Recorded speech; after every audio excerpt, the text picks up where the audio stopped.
Hi, welcome to another edition of Bauer Business Bites. My name is David Tighe, Managing Director of Bauer Media here in Northern Ireland. And each week we get a look at some insight and opinion from the wider economic world here in Northern Ireland. This week, my guest is Mark Graham, who's the Chief Executive of Co-ownership. Mark, welcome to Business Bites. Good morning, David. Well, it's great to see you.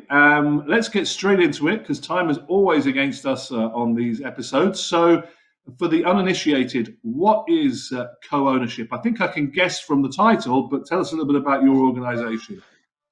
Yeah, co-ownership is a way of getting people onto the housing market, a way of getting them doing their own home if they can't afford to do that just by getting a mortgage.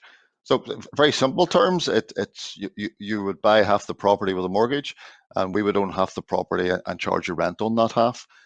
We've been going for over 40 years now, and over that period, we've helped over 30,000 people. Okay, so it feels like it's an affordable way. We've all heard of Yeah. versions of I think what you've just described. So it feels like an affordable way to get onto the housing ladder. Before we cover that, just tell us what your view is of the housing market in Northern Ireland. If you are someone looking to potentially go down the avenue of co-ownership, how's it looking for those individuals right now? Yeah, it's been a really interesting year since COVID. What we have seen is the housing market closing for 3 months and then opening again and getting really, really busy. So we have seen, I think, virtually record numbers of applications coming into co-ownership over that period. We've been really busy helping first-time buyers. What happened last year was a lot of mortgage providers withdrew offers from the market where you could get a 5 or 10% deposit mortgage.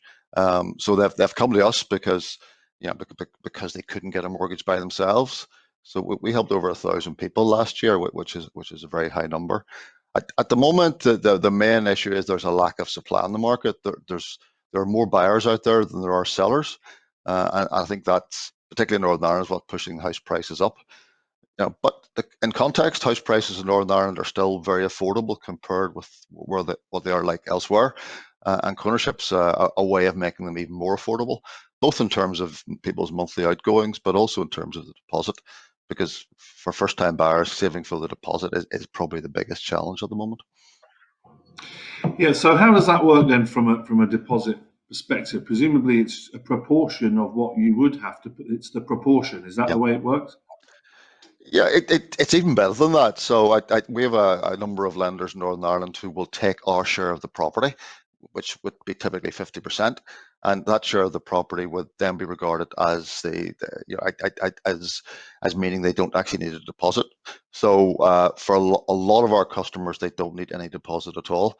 Having said that, most people will put some small deposit into it, but it really takes away that huge barrier that people have. If you think about it, if you're buying even a modest home of 120,000, if you have to save a 20% deposit for that, that's £26,000.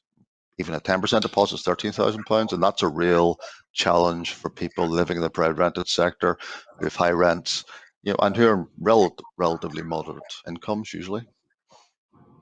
Yeah. What about the types of houses? Are there any limitations to the types of houses that you can get through co-ownership?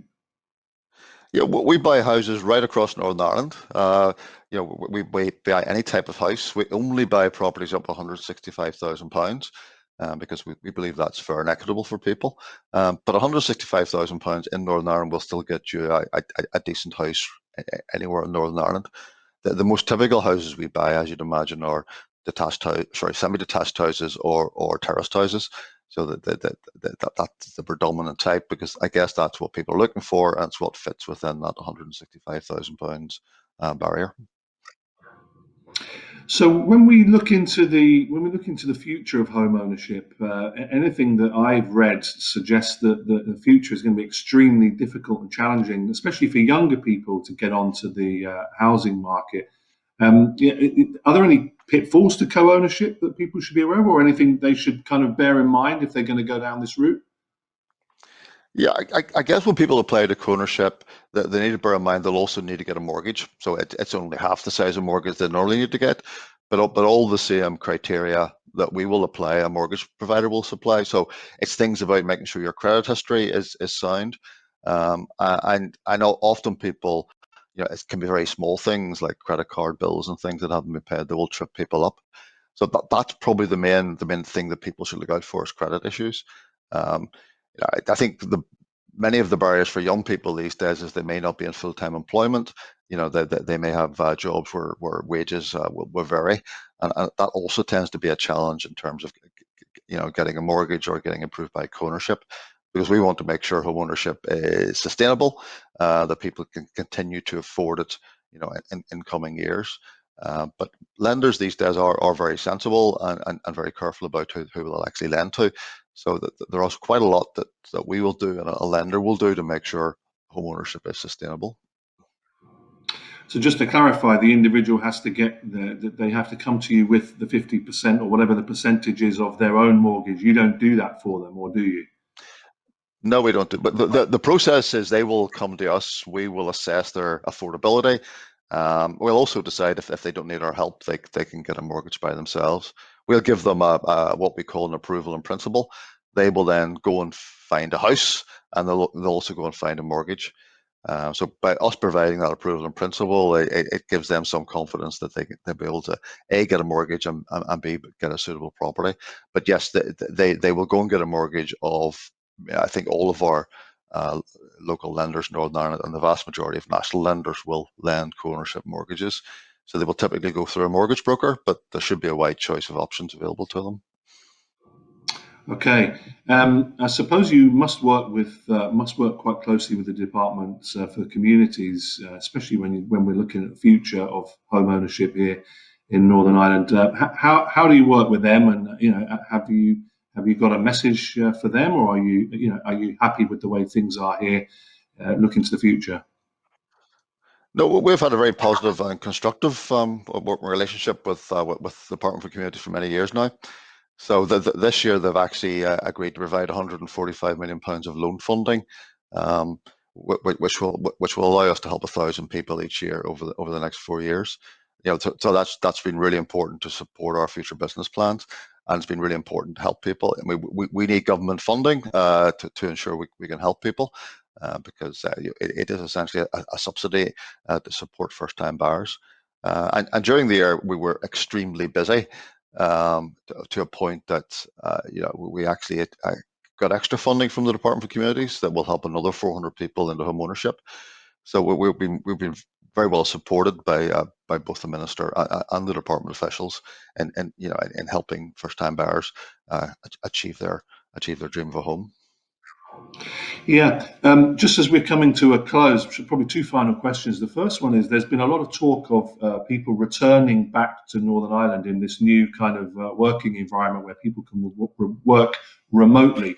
Have you noticed that the property prices have gone up because of this particular fact, or has it made any difference? Yeah, I don't know it's made any much difference to us, because we're a first-time buyer market. I think a lot of people returning from England are probably buying more expensive properties. But what we have certainly seen is that people have said to us, that they're fed up sharing with their family, they're fed up sharing with their friends, they want to get their own home. So there's something else going on at the moment that actually has driven more and more people to want to own their own home and want to start to live independently. And I suspect that is a lot of people working at home really have found it difficult if they're living with a large group of other people. So I think the COVID has had an impact on us, but it's probably a slightly different one than the one you're talking about. Okay, and just as we come to the end of today's conversation, it's been really interesting. If someone's sitting at home and they want to take the first steps to look at this, what would you advise them to do? I would advise them to go onto our website. So if they search for co-ownership, they will find us fairly quickly. On that, there's a lot of guidance and a lot of calculators that will help them to find out whether co-ownership is suitable for them. I think that's the best place to start. And once they've done that initial research, I mean, absolutely talk to us or start to talk to some local lenders or mortgage brokers in terms of what's available to them. Well, Mark, it's been great talking to you today. We could have talked for longer, but I think it's been a really useful conversation. And thanks for being our guest this week on Business Bites. Thank you very much, David. Thank you.